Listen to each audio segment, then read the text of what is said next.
reason, and I call that a dream. But you got a reason. You got a purpose. Something's going to move you. Because you got to be moved. Because if you ain't moved, it's too easy to get comfortable and sitting on the couch, ain't it? I mean, they got good television on these days. When I grew up, there wasn't much on TV but the Walton, so that wasn't even fun to watch. I mean, now it's easy to get addicted to television. Hearing the people's lives, living their dreams through somebody else that you don't even know on TV. I mean, what's the American dream these days? You see, the American dream was to be financially independent. Today it ain't.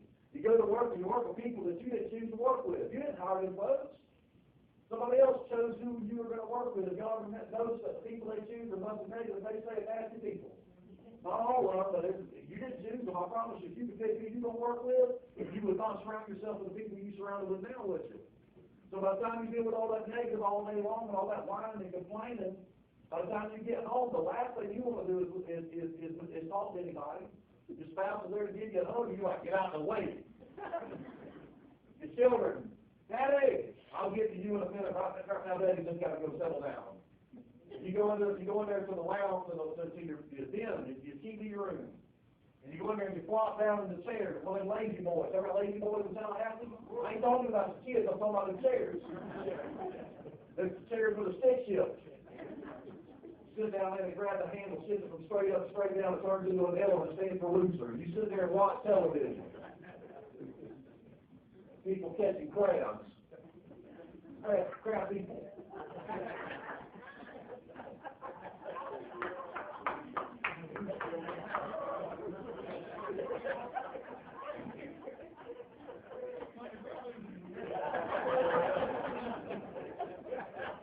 Never thought about that.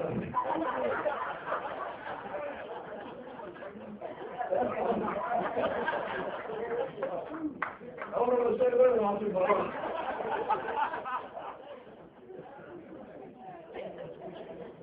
the repo shows.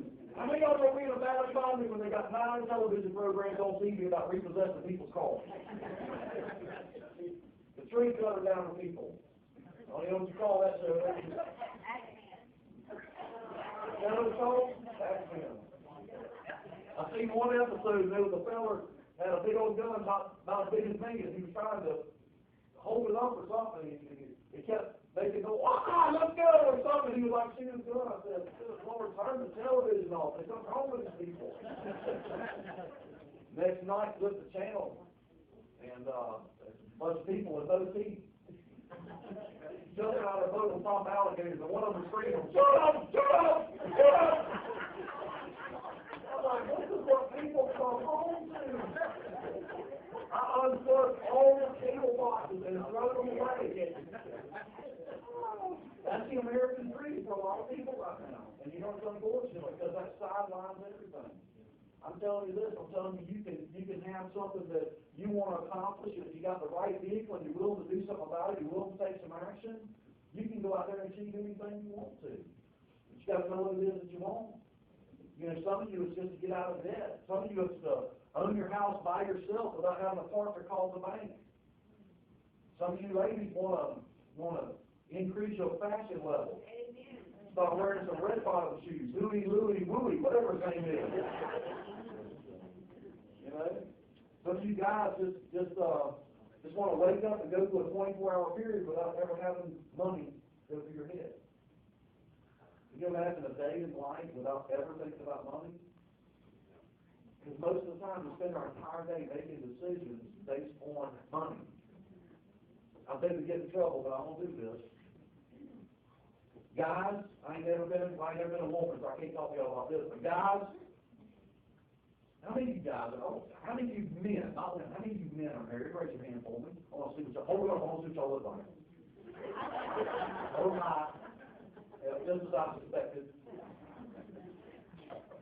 By the list of who's sitting beside you, you are either one heck of a salesperson, or you made a bunch of promises to get that gal to marry you. I understand.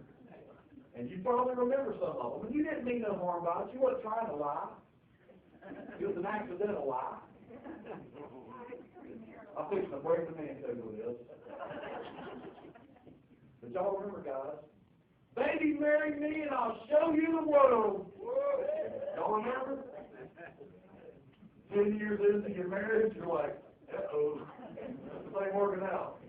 So you heard that you could take her to Orlando to Epcot, show her the whole world in one day.